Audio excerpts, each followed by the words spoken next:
안녕하세요. 예, 반갑습니다. 집행권 최종령이 미국적으로 하게 될 겁니다. 이거 마지막 순간까지 꼭하게 있는 내용들 이거 정리한 것들 우리 출제 줄 수 있는 지문 리조리어 더 만들어 놨어요. 새로운 판례에 있는 것들 꼭 체크하셔야 되고 금년도 역시 집행법은 만만치 않게 어렵게 나올 걸로 생각을 합니다. 왜냐하면 작년, 금년에 새로운 판례들이 굉장히 많이 나왔어요. 출제 안 된 판례들이 굉장히 많습니다. 작년에, 금년에 출제된 애들 모아서 출제가 되면은 집행법도 상당히 이제 어렵게 출제될 거예요. 자, 교재에 있는 거 볼게요. 주제 1번은 집행법원, 집행기관에서는 집행법원만 정리했습니다. 집행관은 기출문제 반복될 겁니다. 새로운 판례는 없어요. 자, 집행법원에서는 토지 관할 문제는 체크하셔야 돼요. 범죄에 특별한 지정이 있는 경우에 1번, 2번, 3번, 4번, 5번 문제는 체크하시고 그 중에서 3번과 4번이에요. 자동차 경우에는 사용 근거지가 원칙입니다. 선박은 소대주의 원칙이고요. 채권과 과학과 재산권의 경우에는 채무자의 보통재판장이는 법원이 관할권을 갖습니다. 부동산 가압류의 경우는 가압재판법원이고요. 4번에 토지 권한은 전속가리이기 때문에 합의 권한, 변론권을 인정되지 않아요. 관련 재판적 규정도 적용되지 않습니다. 내의적으로 일괄매국 경우만 적용되는 겁니다. 일괄매국이 적용되는 거 이게 백조 규정들이에요. 합의 권한이 뭔지 알죠? 당사자끼리 관할을 합의하는 게 합의 권한이에요. 변론권한은 원래 관할권이 없는 법원에 소를 지겠습니다. 관할이 없는 법원에다가 소를 지겠는데 그 사람이 상대방이 아무런 이유 없이 응수한 경우입니다. 이유 없이 응수하게 되면은 이게 변론관의 한계입니다. 이거를 응수관할이라고 하게 돼요. 그러나 이 전속관할의 경우에는 세 가지를 배제하지만은 관련 판자가 내의조로 이걸 수용할 것도 있고요. 자, 직무관할은요. 직무관할은 대부분 업무들이 사업화장 업무로 넘어갔다고 그랬어요. 최근에 사업화장 업무로 넘어간 거, 인도명령, 관리명령, 채권 특별명령 이런 것들입니다. 그래 이번처럼 단독판서 업무로 남아있는 거, 그 6가지는 꼭 체크하셔야 되고요. 강제 경매에서는 개시결정에 대한 이의신청 재판이고요. 채권에서는 2가지죠. 채권에게 출심에게 제한 사건과 압류 금지 채권의 법인행정 사건이에요. 집행 보조 절차는 재산 명시 환원 절차만이 판사가 처리합니다. 선박과 항공기는 사건이 없는 것들이에요. 강제관리도 마찬가지입니다. 보존처분에서는 원칙이 판사 업무가 원칙이 돼요. A적으로 보존처분의 사법과자는 A적으로 2가지죠. 보존처분의 집행 취소 사건입니다. 본안원 조도명 사건 2가지만 사법과자는 처리하고 나머지는 전부 다 판사가 처리하도록 되어 있어요. 4번인 거 물건 인도를 목적으로 한 집행에서는 제3자가 목적물을 점유하고 있는 경우에는 집행법원이 집행권을 내는 겁니다. 이때 시급원 관할 특례 규정 이거는 기본적인 법조문이에요.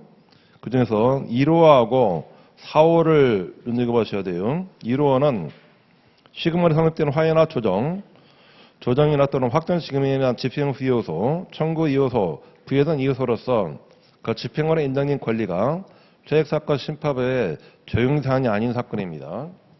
적용사건이면은 시금법원이 처리할 수 있어요.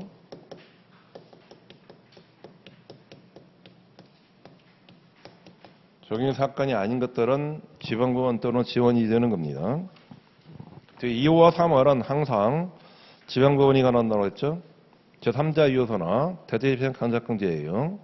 4호는 퇴사법 심파법의 적용사안 아닌 사건을 본안하는 보존처분이에요. 집행무로 재판인데 원칙은 의무적 변론으로 하는 것이 원칙입니다. 우리 의무적 변론을 한 것들은 결정명식 재판 시 심리 방식이에요. 그러나 반드시 필요적 신문을 확정한 경우는 4가지 있는 겁니다. 첫 번째가 출심액에서 압류액수를 제한할 경우예요. 두 번째는 특별 흥감할 때입니다. 세 번째는 대체재빙과 간접 강제의 경우요. 그다음에 채무자를 신문하도록 되어 있습니다. 강제관에도 마찬가지가 되고요. 이때 삼각형에 있는 거 적시한 것 대상경우 처분의 이해 신청인데 이거는 원래 판사가 처리했더라면은 판사가 처리한 경우에 즉시 항고 대상이 되는 것들 이거를 사업부장관이 한 경우입니다. 사업부장관이 재판한 경우에는 그런 사업부장관은 먼저 처분에 관해서 이의 신청을 하도록 되어 있습니다. 그리고 이의 신청할 경우에는 1번 인지는 첨부할 필요가 없어요. 그러나 이유서나 보증 제공 서류는 붙여야 되는 겁니다. 보증 제공 서류는 어느 때 붙이죠? 이게 매각 허가 결정이에요. 매각 허가 결정에 관해서 즉시 항고를 제기할 때예요. 이때 사업화장으로 서번 이의 신청하는 겁니다. 사업화장이 이 재판하는 겁니다. 그러면은 원래 매각 결정에 대해서 즉시 항고를 제기할 때는 한 것이 매각 대금의 10분의 1 해당되는 금전이나 또는 유가증권을 공탁하는 절차를 취합니다. 이거를 보증 제공 그렇게 얘기합니다. 두 번째, 판사 재판 시 처벌 인가하고 항고로 송부할 경우에는 인지가 특보되지 않을 때에만 보증을 면하고 보증하려면은 이 신청을 각하하는 겁니다. 배당표현의 이의 신청, 지금은 사법부당한 처리규칙 5조를 삭제시켰다고 그래요. 삭제했기 때문에 예전에는 배당표현으로 이의 있으면은 그런 배당을 못하기 때문에 판사에게 사건을 송부하도록 되어 있지만은 지금은 그럴 필요 없다고 그랬죠. 배당원에서 이의 없는 부분은 그대로 배당을 실시해 주는 겁니다. 최고와 통지 규정이 토의공정. 그래서 2번인 거. 규칙에 정한 통지의 경우에 통지받을 자가 유곡 소재를 위한 통지를 생략합니다. 규칙에 정한 통지의 경우요. 그 예가 옆에 있는 규칙 23조하고 규칙 161조 이의 규정들이에요.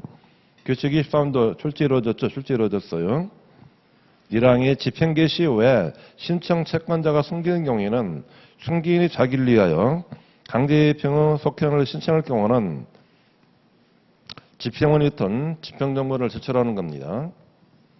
2항 그런 정권이 되돌리면은 법원 사망한 또는 집행관은 그 취지를 채무자에게 통지하도록 되어 있습니다. 이게 규칙에 정한 통지가 돼요.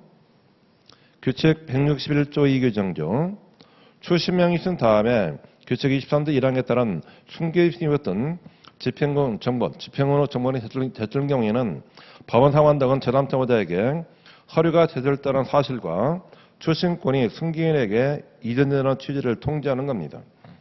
이것도 통지 규정이죠. 규칙에 대한 통지 규정이에요. 이때 통지할 때 통지받을 자가 유곡 소재를 위한 통지를 생략합니다. 그리고 채무자의 경우는 3번이 법 12조 특칙 규정들이에요. 채무자의 경우에 유고에 있거나 소재를 위한 통지를 생략을 합니다. 네 번째, 최고받을 사람이 유고에 있거나 소재를 위한 최고사항을 공고하면 돼요. 이때 공고 일주가 지나면은 최고라는 효력이 생긴다는 겁니다. 밑에 있는 판례는 출제안제 판례인데 이게 매각기일과 결정기일의 지정 공고 통지입니다. 이게 104조 2항의 통지예요.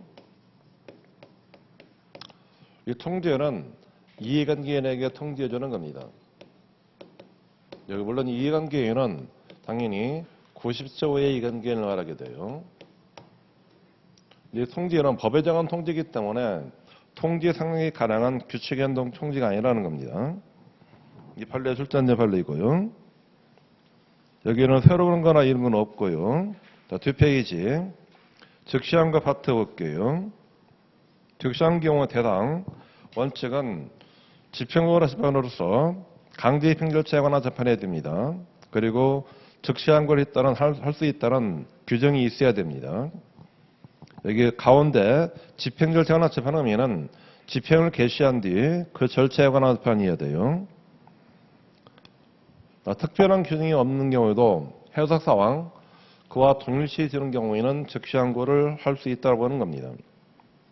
항고권자는 채권자와 채무자, 이익관계는 채권자가 돼요. 그러나 항고권자와 채권자는 대위해가지고 항고할 수 없는 겁니다. 상대방을 유하지 않는다고 그랬어요. 항고장을 송달할 필요가 없고요. 단 매가 허브 결정인 항고의 경우에는 항고권이 필요한 경우에 반대에 하기 위하여 상대방을 전할 수 있다는 겁니다. 이게 A 규정이기 때문에 이게 규정이 실제 이루어져요.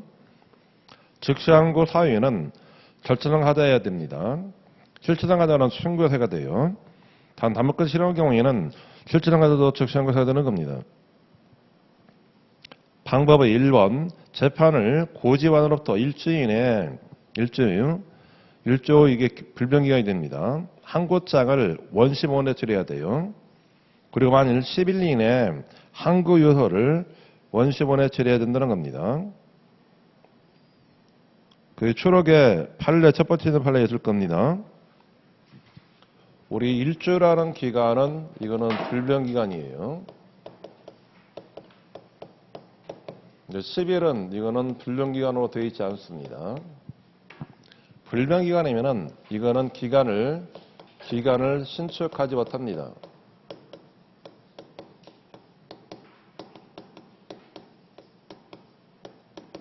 기간을 신축하지 못해요.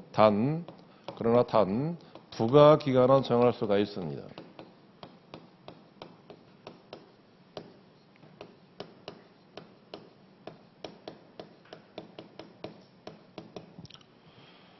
통상기간은 기간을 신축할 수가 있어요.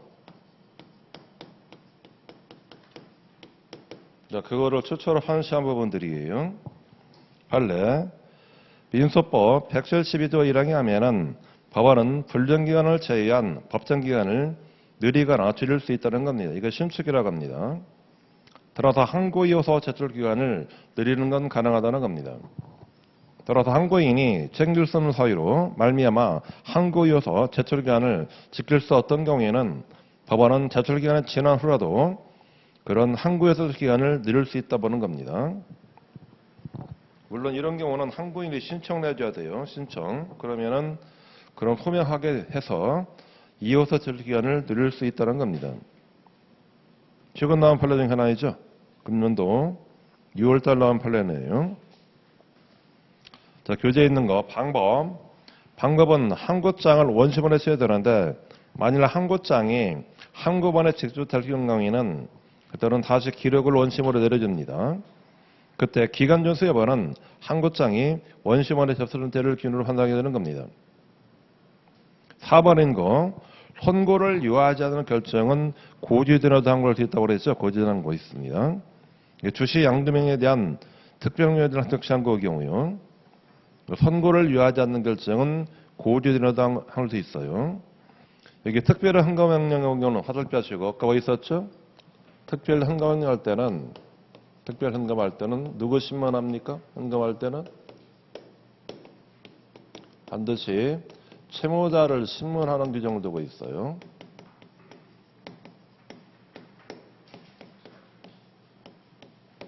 그러나 채무자는 이 과정에서 채권자가 자기 주식에 관해서 양도명령 신청한 걸 알 수 있다는 겁니다. 내 채권자가 내 주식 탐나가지고 양도명령 신청하고 있거나 이걸 알 수 있게 돼요. 또 양도명령이라는 것들이 이게 고지되기 전에도 채무자가 즉시 항고를 할 수 있게 되는 겁니다.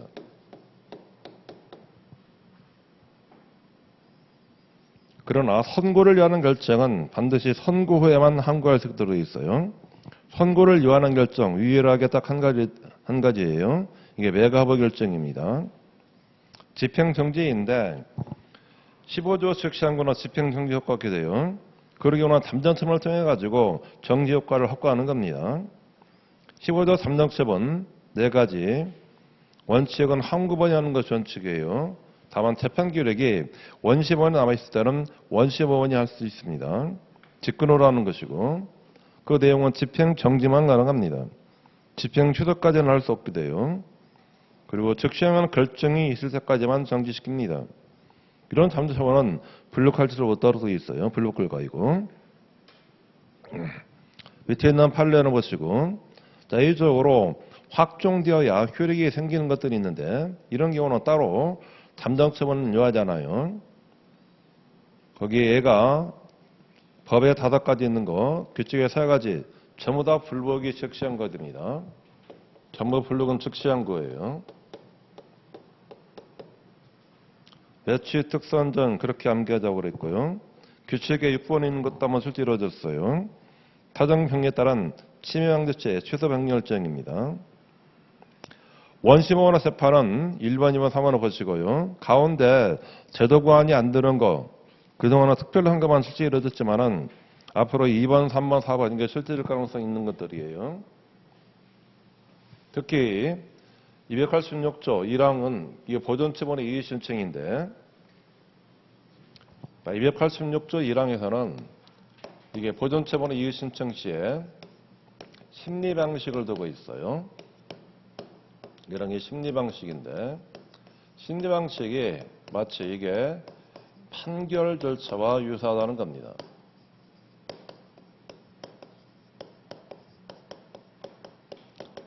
변론을 열거나 또는 쌍방에 참여할 수 있는 신문 기회를 정하도록 되어 있습니다. 따라서 그런 이의재판에 대해서 이의재판은 즉시항고할 수 있는데 즉시항고를 할 수 있는데 즉시항고는 이쪽에 원심 법원에 제출한다고 그랬어요. 재판을 난 원심 법원에 제출하는 겁니다.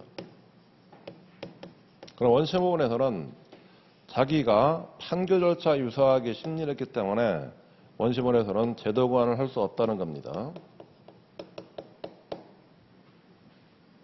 그리고 이런 내용들이 이게 286조예요. 여기 1항 내지 4항과 6항과 7항 부분들을 나중에 288조하고 307조에는 이거를 준용하는 걸 두고 있습니다.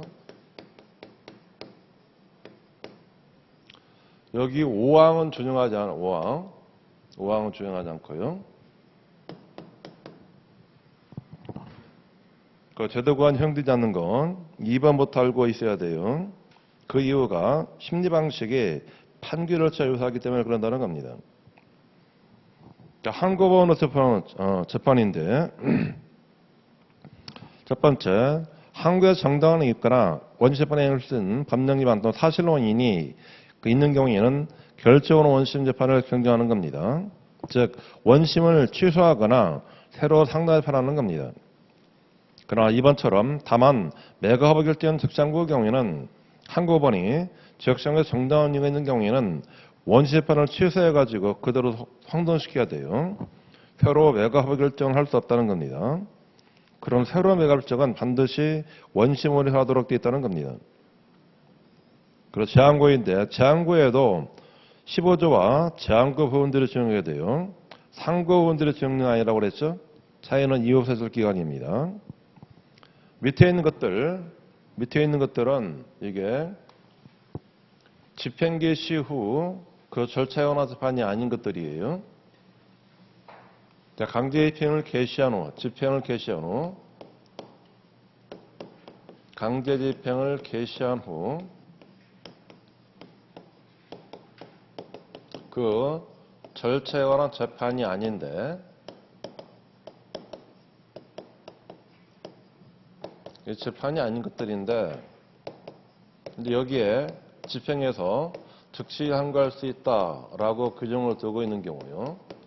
그리고 이런 즉시 항고는 15조가 아니라고 그랬어요. 전부 다 민수법상의 즉시 항고가 되는 겁니다. 소송상 즉시 항고 경우에는 항고 이호서 제출할 필요가 없고 그 성격이 속심입니다.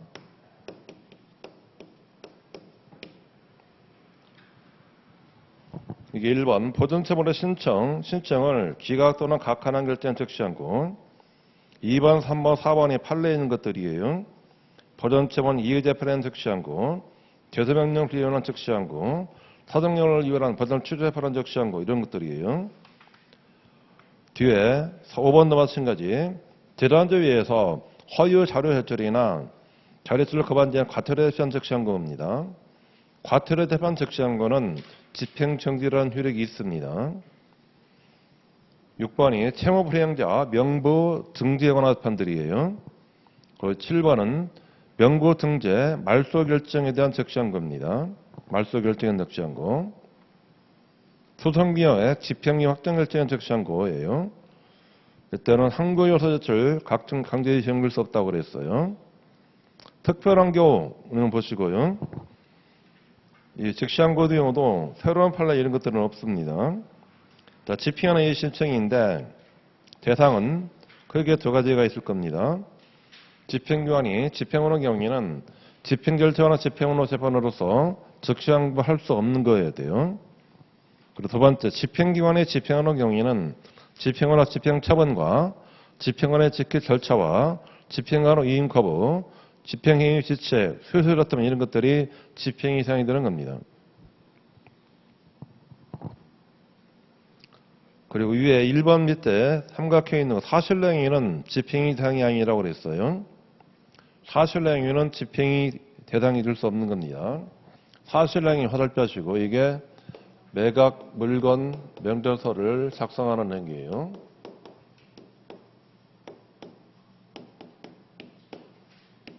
이거는 사실행위 때문에 집행이 사유가 아니라는 겁니다. 대상이 되지 않아요. 밑에 있는 판례, 집행관이 현재 건축적 명의인이 채무자 다른 이용하로로 철거상 미등가물이 세무자소에 속하지 않는다고 판단하여 철거를 하더할 경우에는 채권자나 집행의 신청으로 거절받게 되는 겁니다. 이후 사유도 원칙은 형식 하자, 절차상 하자가 돼요. 그런 절차상 하자들이 집행권 흠이나 집행 개시 요건 흠이나 장애 사유가 있음에도 집행을 개시한 경우나 정지나 취소 사유를 무시한 경우입니다. 그 애가 밑에 집행 취소 서류 처리라는 취소 결정 집행이 해야 된다고 그랬어요. 49조 취소 서류죠. 49조에 그런 취소 서류 제출에 따른 취소 결정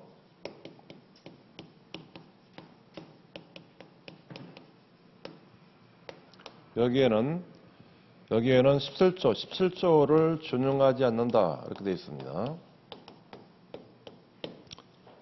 시설 준용하지 않으면은 1항이 즉시 항고할 수 있다는 규정인데 즉시 항고할 수 없기 때문에 취소 결정의 불복은 집행유예를 불복해야 돼요.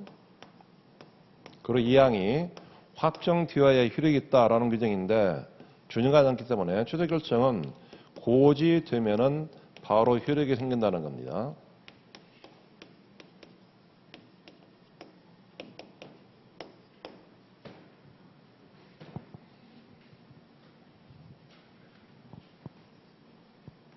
밑에 있는 판례, 집행으로서 소송권을 양도한 채권자가 집행력의 소멸한 이익물증액 성분에 기하여 강제 집행을 제한한 경우에는 채무자는 집행이익 신청으로 다투는 겁니다. 화살표 하시고 이때 채무자는 양도인을 피고로 해가지고 양도인을 피고로 해서 청구 이유서는 제기할 수 없다고 그랬어요. 양도인을 피고로 해서 청구 이유서를 제기할 수 없는 겁니다. 두 번째, 실수령 사유에는 원칙적으로 집행이 사유되지 않아요. 그러나 집행법원으로서 집행관이 스스로 조사 판단할 수 있는 사항이라면 A조로 이해 사유되는 겁니다. 이 그러나 있는 거 이게 앞으로 출제될 지문 중에 하나가 돼요. 출제 안 된 지문이지만은 요즘 법원에서 이 부분들을 강조해요. 이걸 알고 있어야 되고요. 당사자는 채권자, 채무자, 이익관계는 3자 모두가 됩니다. 다만 앞으로 경매 절차에 응찰할 예정인 사람, 이 사람은 어떤 이익관계가 없기 때문에 집행유예 신청하지 못하게 되는 겁니다. 상대방이 없는 거라고 그랬어요. 집행관은 상대방이 되지 않습니다. 관할은 집행부원에 하는 거예요. 집행부원이에요. 따라 집행부원이 실시하는 기일에는 만료할 수가 있습니다.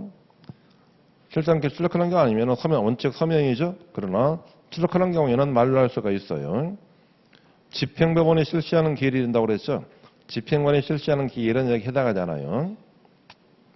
두 번째, 항고 이호소 제출 강제 이런 것들은 없는 겁니다. 이유사유를 추가하는 것 가능하다고 합니다. 이유 신청은 집행 개시 후부터 집행 종료되기 전까지 제기해야 돼요. 그 밑에 있는 판례, 배수인에 대한 대금 지급 기한의 통지 소송들이 부적품에도 대금 인하를 이유로 재매각 명령을 한 후에는 이런 경우는 집행의 신청이나 즉시 한거할 수 있게 돼요. 그러나 매각 결정이 확정 경우에는 더 이상 집행의 신청할 수 없다는 겁니다. 자, 심리재판은 2번이 이게 처분권주의예요. 2번 처분권주의.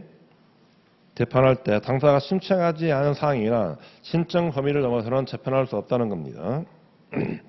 이윤 결정은 사후식구도 의뢰 서류가 돼요. 이 재판에서는 재산 자백이나 자백 간주 규정이 정지되지 않습니다. 4번 밑에 있는 판례, 출제 안 된 판례가 돼요. 자, 이유 사유가 어느 때까지 있어야 되느냐? 이유 사유의 판단 시기예요. 집행이의 신청의 심리 종결시까지예요. 심리 종결시까지의 모든 사유가 사유가 되는 겁니다. 이 사건은 심리 종결시까지 사유여야 돼요. 벌법 집행의 재판은 심력재판이죠. 심력재판 원칙 집행의 재판, 이 재판은 원칙이 블록효과가 돼요. 따라서 블록은 오로지 특별한 것만이 가능합니다. 그러나 이 재판이 예외적으로 17조 1항 6권을 구비한 경우에는 당연히 즉시 항고할 수 있는 겁니다.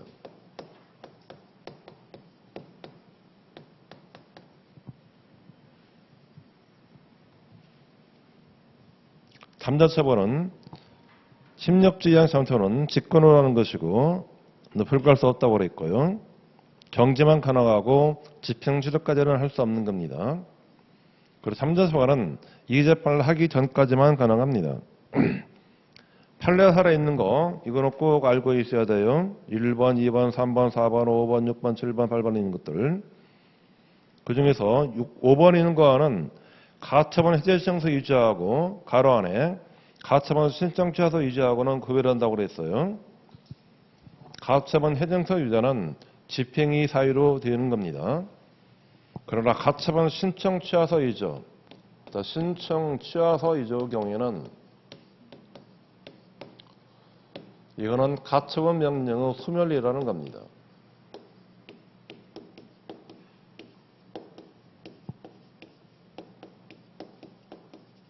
어떤 소멸, 이거는 이게 실질적 사유가 돼요. 그런 실질적 사유들은 집행유 사유가 될 수 없는 겁니다. 해제증명서인지 신청 취하서인지를 꼭 알고 있어야 되고요.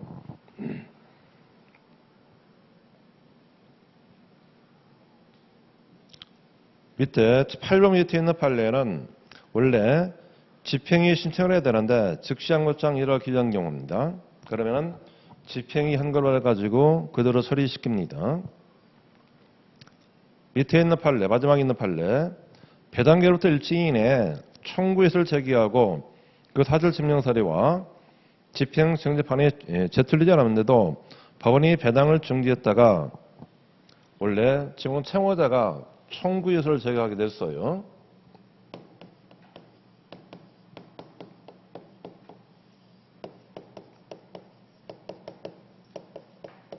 이 채권자가 집행이 있는 정본 가지고 배당 첨가한 채권자입니다.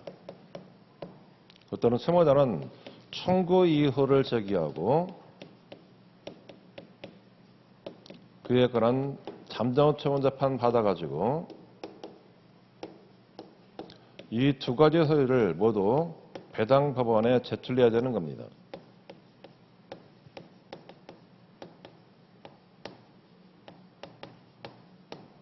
제출하면은 그때 배당액이 공탁이 이루어져요.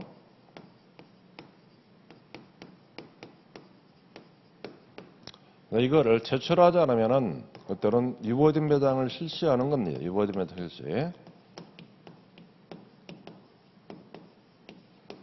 실시를 해달라는데 실시하지 않고 중지를 하고 있다가 이 소 결과에 따라서 지금 채무자가 승소하게 됐어요. 이자가 폐쇄했다는 겁니다. 그 소 결과에 따라 추가배당을 받을 경우에는 이거는 추가배당자 이후로 해가지고 집행이 시작하는 겁니다. 옆에 이제 세 번째 줄 화살표. 이때 채권자가 집행이 하는 대신에 그런 배당이소를 제기한 경우요.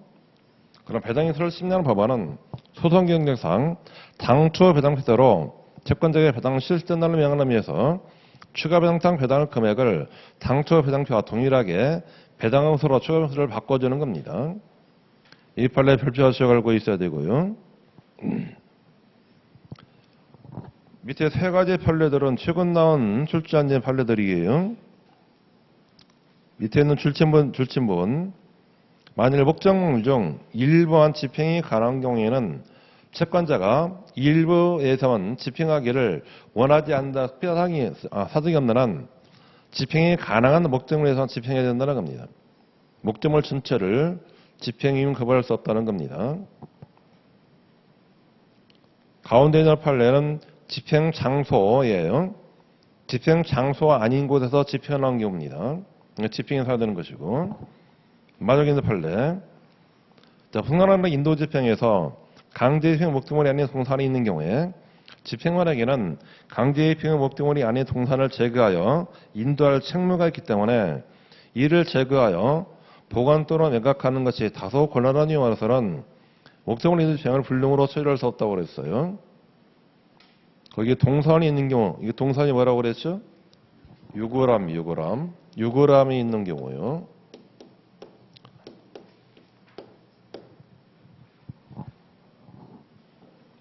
집행위도 새로운 판례 이런 것들은 없고요. 자, 집행비용 파트 볼게요. 집행비용. 집행비용 경우에는 의 있는 거 보시고요. 종류, 집행 준비비용, 준비비용 것들이 거기 공타, 서류 이런 것들입니다. 준비비용은 채권자가 지출을 소명을 해야 돼요.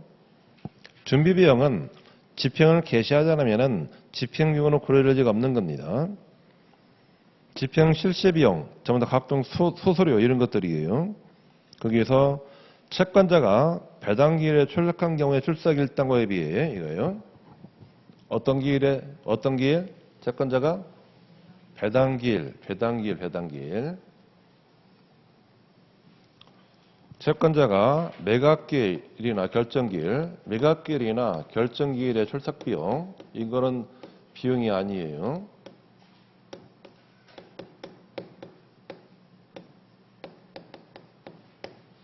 매각기일이나 결정기일에 채권자가 출석한다던 비용들은 집행이 되지 않습니다. 배당기일에 출석한 경우에 출석일당과 예비들이에요. 밑에 있는 판례에는 대의상속등기한 경우요. 대의상속등기할 때 각종 등기 비용들, 이 비용들이 집행비용이 들어가면 됩니다. 원칙은 집행비용이 된다는 겁니다. 두 번째 판례는 이게 담보가등기권자가 담보가등기가 있었는데요.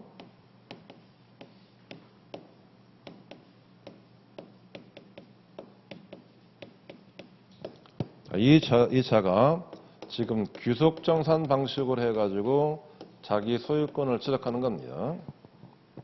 그때는 여기 평가할 때 감정평가입니다. 감정인에게 평가할 때 평가 비용, 이거는 집행 비용이 되는 겁니다.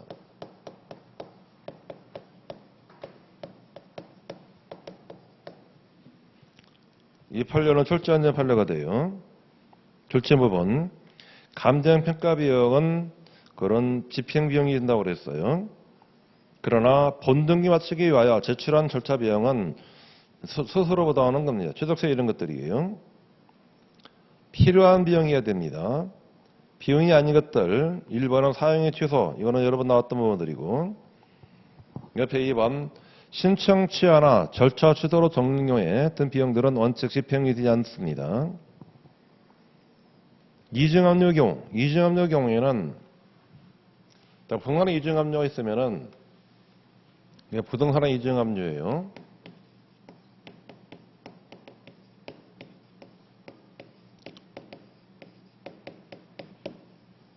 자, 압류하고 또 압류가 이루어졌어요. 이게 이중압류입니다. 그런 경우는 절차가 선행 절차로 진행합니다.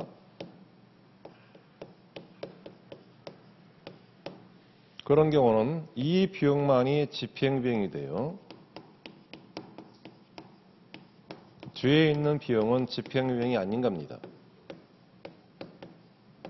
이게 원칙인데, 그런데 이 암 절차가 도중에 취소가 이루어졌어요. 그러면은 이제 이 비용은 집행 비용이 아닌 겁니다. 어떤 이 비용이 이제 집행 비용으로 되는 겁니다. 후형으로 속행하는 거죠. 후형 속행이기 때문에 그래요. 이게 부동산의 경우이고, 그러나 이번처럼 유치원선의 경우에는 추가 압류한 듯한 비용은 집행 비용이 되지만은, 그러나 추가 압류이 없는 경우에는 선행 압류 비용안에 집행이 될 뿐 후행 압류 비용은 집행이 아니라는 겁니다. 이게 출제안된 부분들이고요. 애나 부분이란 채권자가 돼요. 일반 다만 소송 구조를 받은 자는 애나 부분을 이해받습니다. 소송 구조 결정은 인적 효력이 이거는 구조 결정 받은 자의 하나만 효력이 있게 돼요. 피고자 성기인의 경우에는 세례의 구조 결정을 받는 겁니다. 국가나 자치단체, 공공단체 한 경우도 애나무를 지게 돼요. 밑에 판례 마지막에 있는 거 단체, 임원 등의 대항자를 허용할 경우에 채권 애납 확대로 지급된 직무대항자 보수, 이거는 집행 비용으로 보는 겁니다. 뒤에 애납 불이행 효과, 애납 하지 않으면은 법원은 결정으로 신청 각하거나 절차를 취소할 수 있다고 그랬어요. 추력의 집행비용 부담 문제, 추력에 있을 겁니다. 부담. 집행비용은 결국 채무자가 부담한다고 그랬어요. 다만 강제입행이 신청 취하나 또는 취소 등으로 인하여 목적을 달성하지 못하고 끝난 경우에는 그때까지 절차와 준비비용은 집행이 아닌 겁니다. 2번은 별표하시고 보셔야 되고요. 그러나 이런 경우에도 그의 강제입행이 목적을 달성하지 못하고 끝나게 된 사정을 고려하지 않채 그 비용을 일적으로 채권자에게 부담하는 것, 이건 형평에 받아하는 겁니다. 이때 당사자는 집행이 끝날 당시 계속기 법원에다가 집행비용의 부담과 집행비용 확정 신청을 할 수 있다는 겁니다. 실무자를 바꾸는 새로운 판례 중에 하나가 돼요. 이번 판례는 집행비용 문제 나오면은 꼭 출제될 수 있는 판례 중에 하나가 돼요. 이걸 알고 있어야 되고요. 자, 추심인데 추심의 경우에는 어떻게 집행비용, 애납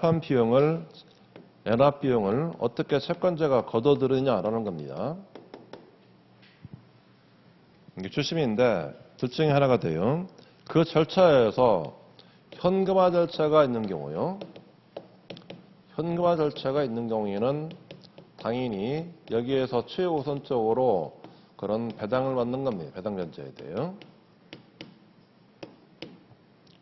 그 절차에서 현금 절차가 없는 경우에는 일단은 나중에 집행비용의 확정 결정을 얻어가지고 다른 재산에 집행을 해줘야 돼요. 둘 중에 하나입니다. 조심. 1번은 현금화 절차가 있는 경우에는 절차자에서 우선적으로 받게 돼요. 그리고 이번처럼 절차 내에서 변호사체 못한 경우에는 집행 확정 결정이 되는 겁니다. 따라서 지금은 신청권이 없다고 그랬죠. 집행비용을 별도 서로서 청구하면 헌금할 수 없는 겁니다. 3번은 집행 개시 후 보완 청구가 변제로 흘렀다 하더라도 집행비용 채권이 남아있으면 집행비용 추심을 위해서나 집행을 속행할 수 있게 돼요. 변상 문제, 변상의 경우인데 채권자가 애납 비용을 추심을 완료했습니다. 그런데 그 후에 채권자의 그런 집행권한이 나중에 취소됐어요. 집행권원이 이게 파기된 경우입니다. 그러면 추심한 돈, 이거를 집행비용을 다시 채무자에게 돌려줘야 돼요.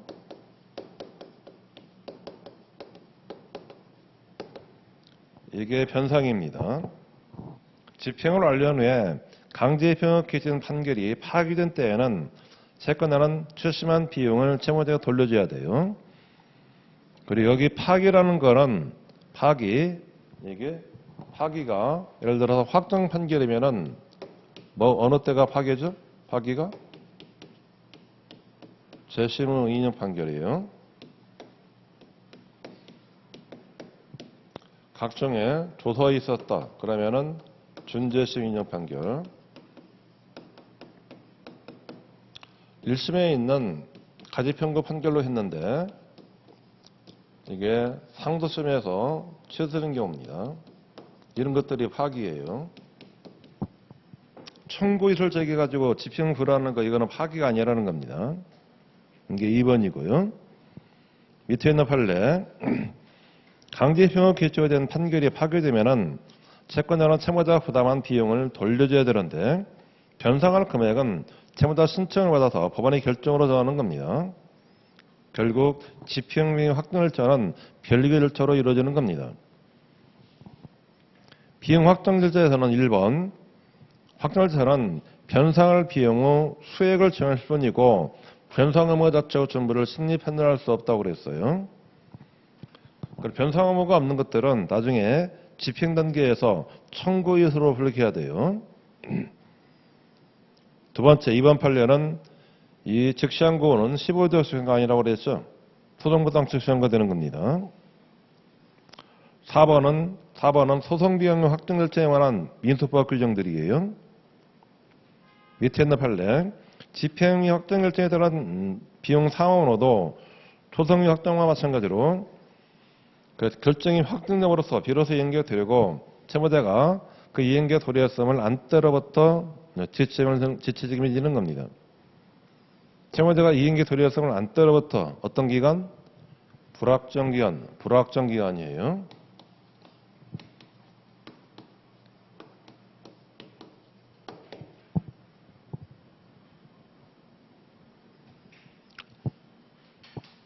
밑에 있는 판례는 추록에 있는 판례와 같은 부분들이고요. 자, 그 다음에 집행의 당사자 먼저 볼게요. 당사자. 의에서 상속 포기, 이것도 여러 번 출제 이루어졌어요. 상속 포기를 하나요. 집행 채무자 기회가 없는 자를 집행 채무자 이루어진 채권의 증명력은 실존 효력이 생기지 않는다는 겁니다. 확정은 집행의 청구이 누구를 위하여 또는 누구에 대해서 부여되어 있는 것으로 정해지는 겁니다. 밑에 있는 판례 집행적격자 이후자에게 착오로 집행이 비는 경우에는 그 자는 부여단지 신청 또는 이후 후에와여 집행 부여 취소를 구할 수 있지만 취소될 때까지는 집행사가 돼요. 이제는 제3자가 아니라는 겁니다. 제3자 요소를 제기할 수 없는 겁니다. 이 판례도 출제 안 되겠다가 최고원에 출제가 이루어졌어요. 적격의 범위는 당사자예요. 당사자. 그리고 3번에 확정되거나 가입행위 중급 판결로 집행유예 치는 범위는 기판약의 주관적 범위하고 같습니다. 기판약이 제3자에게 미치는 경우 크게 네 가지가 있었죠. 네 가지. 변정의 승계인과 청구 목적으로 소지자와 제3자 소송 담는 시의 권력격체와 소송 설태자들인데 변정의 승계인 이거는 꼭 체크하셔야 되고요. 먼저 1번 권리 자체를 승계한 자가 있습니다. 권리 의무 승계인이 있어요. 그 자가 이행 판결을 받은 채권의 행소인과 채무 면책적인 행소인입니다. 중점인 행소는 승계인이 아니라고 그랬어요.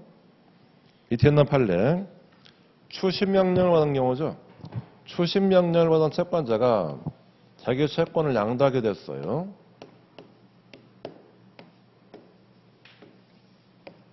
이제가 1억 가지고 채권을 압류하고 추심명령을 얻었는데 이 채권을 이렇게 B에게 양도시켰다는 겁니다.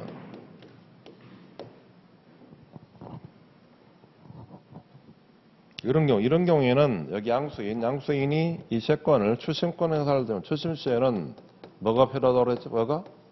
승계지표문이 있어야 돼요. 이게 없으면은 추심권이 없는 겁니다.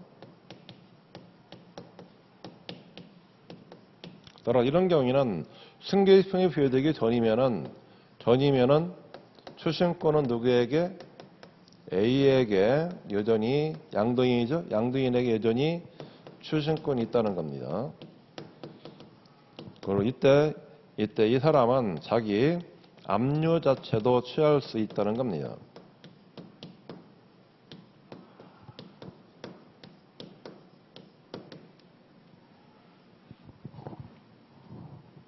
첫 번째는 흘리고 두 번째는 판례 소송비용 부담대판이 있은 뒤에 비용 부담 의무자가 생기는 경우요. 거기에 권리자 승계도 마찬가지라고 그랬어요. 권리자 승계예요. 세 번째 있는 건 권리자 승계도 마찬가지입니다. 이 세 번째 판례가 우리 시험에 출제하는 판례 중 하나예요. 초등교적 중 사망을 간과하고 이루어진 판결은 승계지심을 받는 겁니다. 마지막 판례, 이것도 출제하는 판례이고요. 자, 임차인이 대학력인 임차인을 전제합니다. 대학력 갖춘 임차인인데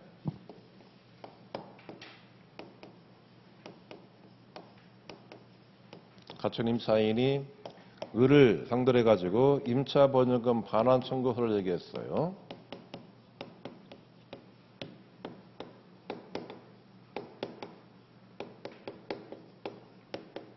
그래서 변론이 끝이 났습니다. 그 후에 이자로부터 주택을 양수받은 주택의 양수인이 생겼어요. 임차주택의 양수인입니다. 이 사람은 뭐라고 했죠? 성격이 면책적 채무인수인이 돼요.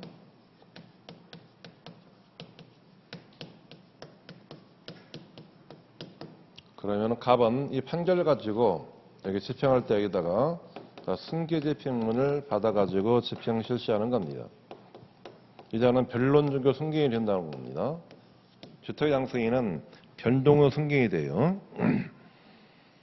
옆에 판례 채권 양수인이 확정 판결에 비치는 변론중 승계인 여부는 채권 양도 합의가 있는 때가 아니라 양도의 대항력권을 갖춘 때를 기준으로 판단하는 겁니다. 2번 개정문의 당사자께 승계인은 소물인 청구가 물거주 청구권이어야 돼요. 채권의 청구이면 승계인을 보지 않는 겁니다. 그런 것들이 밑에 기응, 니은, 디귿을 이런 것들이 있고요. 니모 밑에 있는 판례, 이것도 출제안내 판례가 돼요. 대금을 할 명한 공유월 판결의 변론이 정리돼 해당 공유자의 공유번에 관하여 그걸 손익보전을 가등기를 바치는 경우가 있습니다. 이 사람은 변론 종결 후 승계인이라는 겁니다. 그리고 이 가등기상 관리는 매수인이 매각대금 완납 화면으로서 말수 없어지는 겁니다. 소멸되게 돼요. 그 다음 판례 채무자가 집행권을 갖고 있는 경우에는 채권으로 추심을 받은 사람 이것도 승계인으로 취급하는 겁니다. 승계인이 아닌 자들 디귿번이 있는 거예요. 소유권의 원인은 이유로 그 말소 청구를 인용한 판결이 확정된 경우에는 그 확정 판결의 변론결 후에 폐하사랑도를 해서 처분권지가 채권을 경험한 사람이 있습니다. 이 사람은 승계인이 아니라는 겁니다. 뒤에 리을번 이것도 우리 시험에서 리을번이 주로 실제 이루어졌어요. 리을번은 뭐죠? 승계가 어느 쪽에 있죠? 패소한 원고예요. 패소한 원고로부터 소유권 등을 취득한 자입니다.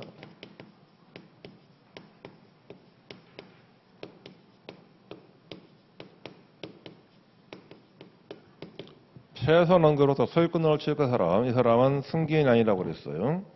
건물 이송, 토지 인수와 마찬가지예요. 그 밑에 삼각형에 있는 판례도 마찬가지. 소유권에 기한 가등기 말소 청구성에서 패소한 원고로부터 변론결 외에 그저작권을 취득한 사람은 승계인이 아니라는 겁니다. 승계인 아니면은 이 그저작권자가 뭘 청구할 수 있다고 그랬죠? 가등기 말소 청구할 수 있게 돼요. 이 근저당권자는 가등기를 상대로 해가지고 가등기에 관해서 말소하라라고 말소등기 승용권이 있는 겁니다. 이 소를 제기할 수 있게 돼요. 이 사람은 승계인이 아니라는 겁니다. 그리고 근저당 경우에는 이 가등기가 무효한기. 우리 근저당 끊는 경우에는 이 사람도 물권자로서 물권자 소유권을 갖습니다. 즉 방해 예방이나 또는 방해 제거 소유권이 있다는 겁니다. 이 제거로서 이 등기가 무효 등기의 경우에는 그 무효 등기에 관해서 말소 소유권이 생기는 겁니다. 청구적 소지자에 해당하는 사람, 해당하지 않는 자가 있어요. 해당하는 자, 수취인, 참고업자, 운성인. 해당하지 않는 자, 임차인, 질권자입니다. 임차인이나 질권자는 자기 고유이익으로서 점유할 권리가 있는 겁니다. 해당하지 않는 자 3번이에요. 법인 대표하고 소지나 조민사 소지는 당사자하고 똑같다고 했어요. 이게 목적으로 소지자에 해당하지 않는 겁니다. 제3자 소송관계 권력수요체 채권자 대위권 이것도 늘 쓸데있던 말이죠. 대위권은 확정하는 기판력이 채무자에 미치는 경우가 있다 하더라도 집행력만은 원고 피고는 생긴다는 겁니다. 주주대표소송 이것도 우리 시험에 출제 안 된 판례가 돼요. 주주대표소송과 소송은 주주와 같이 다른 사람을 위하여 원고해준 사람이 받은 판결 집행력은 원고 사람과 다른 사람 모두에게 미친다는 겁니다. 대표소송의 주주는 채권자가 될 수 있다는 겁니다. 자, 선정 당사자가 채권한 경우는 단독으로 일괄하여 경매 시행할 수가 있어요. 그러나 선정자가 신청을 하거나 또는 선정자에 대해서 집행할 경우에는 승계 집행을 받아야 되는 겁니다. 소송 탈퇴자 이거는 보시고요. 적격 변동, 부여 전후 변동이든 부여 후도 변동이든 원칙은 승계 집행을 받아야 돼요. 그러나 이번처럼 A인데 집행 개시 후죠. 집행을 개시한 후에 채무자가 사망한 경우요. 개시 후 채무자 사망, 개시 후 법인 합병, 개시 후에 수탁자가 바뀐 경우, 개시 후에 선장이 바뀐 경우 전부 다 그대로 집행을 속행하는 겁니다. 그러나 이때 비교해 있는 거 집행 개시 후 신청 채권자가 생기는 거죠. 개시 후 채무자가 아니라 채권자입니다. 채권자가 그런 승계 이거 같은 경우는 반드시 승계인은 뭐를 제출할 것? 승계 집행이 붙은 집행 정보를 제출하는 겁니다. 승계 집행이 부여된 집행에 있는 정보를 제출해야 돼요. 단순하게 승계 사실을 증명해서는 되지 않아요.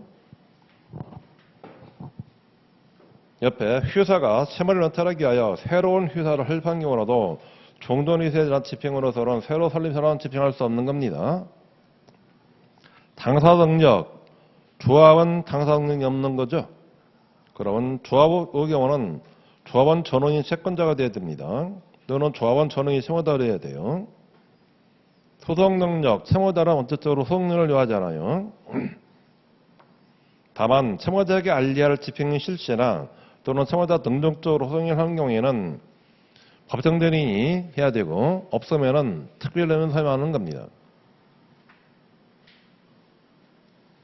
집행 당사자에서도 이것도 새로운 판례 이런 것들은 없어요. 없고 특히 변경 후 승계 문제들은 출제 안 된 거 몇 개 있었죠? 출제 안 된 거. 임차 보증금.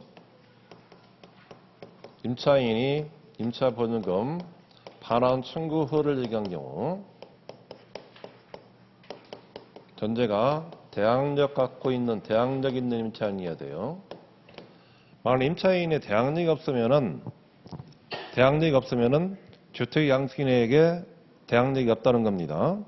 그러면 양수인에게는 어떤 임차보증금 반환 청구권이 없는 겁니다. 종전 임대인 상대되고 반환 청구해야 돼요. 대항력이 있어야 되는 겁니다. 이 판례 출제 안 됐고요. 또 출제하는 거 공유문을 분할 위한 경매예요. 경유를 하는데 거기 다른 사람의 공유 지분, 공유 지분에 원해서 여기 가등기라는 사람입니다. 가등기. 이 사람도 변론 중개 승계인이 된다고 그랬어요. 또 추심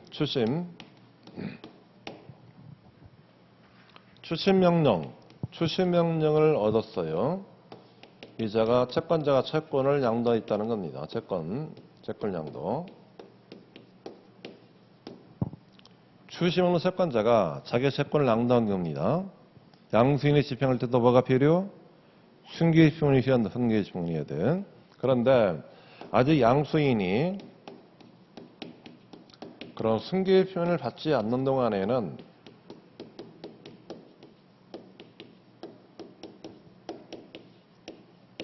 전에는 여전히 양도인이 추심권을 갖는다고 그랬어요. 그리고 양도인은 앞에 압류 자체도 취할 수 있다는 겁니다. 그리고 주조 대표소송, 이거는 우리 시험에서는 출제 안 된 부분들이에요. 소송을 제기한 주주는 집행할 수 있는 채권자가 된다고 그랬어요. 그리고 소송비용 부담 재판을 받았습니다. 소송비용 부담 재판이에요. 부담에 있는데 부담에 권리자가 승계했습니다. 권리자 승계. 그 경우는 이 사람이 의무를 상대로 가지고 할 때도 알죠? 소송용 부담 재판 이후에 그 의무들 상대로 가지고 소송 비용에 확정 시정할 때입니다. 그럼 확정 시정을 할 때는 이때도 마찬가지로 승계 비용을 해야 된다는 겁니다. 이런 것들이 출제 안 된 부분들이에요. 자, 여기까지 정리하도록 할게요. 좀 쉬고 집행하는 파트 하도록 하죠.